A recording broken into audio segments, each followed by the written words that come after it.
welcome to the first edition of Innovate Politics. I'm your host, Jaspal Sandhu, the Director of Education at Innovate Entrepreneurship and Humanitarianism in Medicine. Now, the goal of this show is going to be a weekly show here to talk about current events, but more importantly, to also teach you about politics and what they mean to you, to teach you about the systems of government that exist, how those systems of government work, and how they influence your day-to-day life. Now, of course, as with any upstart political show, we're going to start with the most obvious topic that's in front of us, which is Election Day. But we are not going to be focusing on the presidential election itself. Now, Election Day is happening on November the 8th, 2016, and of course we have the four major candidates for the presidency. That is Donald Trump of the Republicans, Hillary Clinton of the Democrats, Jill Stein of the Green Party, and Gary Johnson of the Libertarian Party. But on November 8th, there is another election happening as well. An election that could change the shape of the United States as we know it, even as much as the president themselves. And that is the election of Congress. Now, to understand what that actually means to us, we need to understand how the government works. The government of the United States is broken down into three major parts. They are the judicial branch of the government, and that is run by the Supreme Court. We have the executive branch of the government, which is run by the President's office. And finally, we have the legislative branch of the government, which is run by the two houses of Congress. Now, the legislative branch, that is to say the two houses of Congress, their main job is to draft and approve bills into law. That is, they're here to make new laws, to change existing laws, and to even scrap old laws.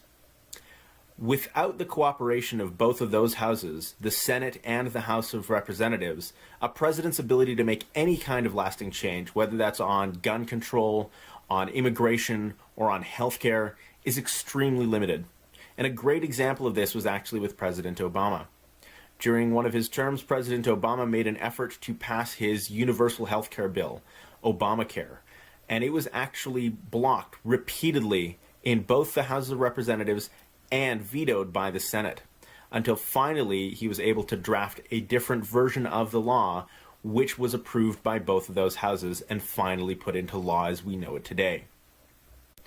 Now, the houses as they are today are currently both controlled by the Republican Party. Both the Senate and the House of Representatives have Republican majorities. But that could change with this election, as there are 34 out of the 100 seats in the Senate that are up for election, as well as all 435 seats in the House of Representatives. Now, what's truly fascinating about Congress is that although Congress has no term limits, and many of the members have been around for a very, very long time, Congress currently has one of the lowest approval ratings of any system of government, possibly in the world. Their current approval rating sits at a staggering 11%. That means that of the Americans polled, 89% of those Americans think that the entirety of Congress is an ineffective body of the government. So on November 8th, whatever your political views, whatever your opinions on the systems of government, it is key. If you want to see the country become anything like what you want it to be, you need to not only choose your vote and cast your ballot for the presidency, but also cast your ballot for whoever your representatives are in the House of Congress, and if they're available to you, to even vote for your member of Senate.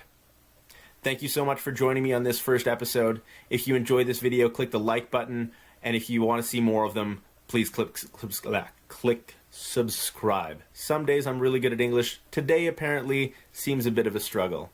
Thank you so much, and we'll see you again.